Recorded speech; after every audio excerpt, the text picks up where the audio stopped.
And now, some important boating basics from our friends at HCC. How's it, gang? Today I kind of like to talk to you about getting your boat back up, out of storage. Winter is coming, gone. Weather's getting warm, it's getting nice out there, and you want to go boating this weekend. If you have a boat with a battery, get that battery on a charger, especially if it's been sitting for more than 30 days. Does it start your engine? Does it even crank it over? Is it the battery at fault? Are the terminals connections good and tight?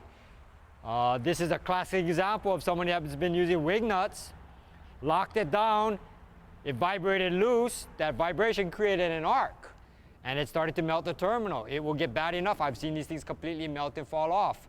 That should be replaced with a nylock preferably, or at least some kind of nut you can get a wrench on and really lock down hard. Those terminals must not come loose. Now, the other thing you have to do if you're bringing it out of storage is get your battery charged up. Please start your motor. Please make sure that you check your filters and everything else. Look over your trailer. Make sure this thing is roadworthy. Something as simple as making sure your gas is fresh.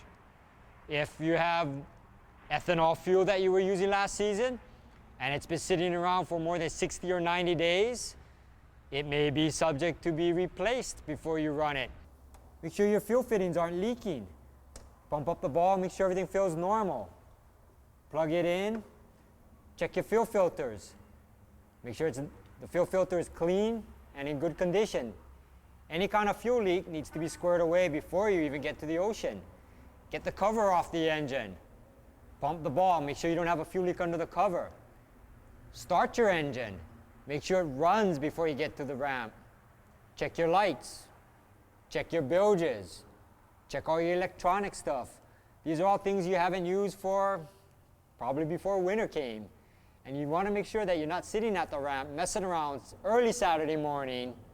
All the brothers are looking at you like, let's get it together, gang, and go fishing, and you're holding sitting there on your trailer in the middle of the ramp. That's the last thing you want. So go through Friday night before Saturday morning going fishing. Make sure it's all solid. Make sure the steering turns. These things tend to freeze up as well. You know, do a little maintenance before you get down there. Make sure it's all tight and all good before you get there. So as soon as you get to the ramp, just turn it over. You know it's going to start. You have no problems, and you won't get stuck out there. You don't want to be calling for help on a Saturday when you should be enjoying yourself. I don't know about you, but my time is precious, and when it's playtime, I want to make sure it's all good to go. Until next time, this is Mark Kimura from Honolulu Community College's Marine Education and Training Center. Aloha, gang. Up next on Hawaii Goes Fishing, taking blue water trolling to the extreme.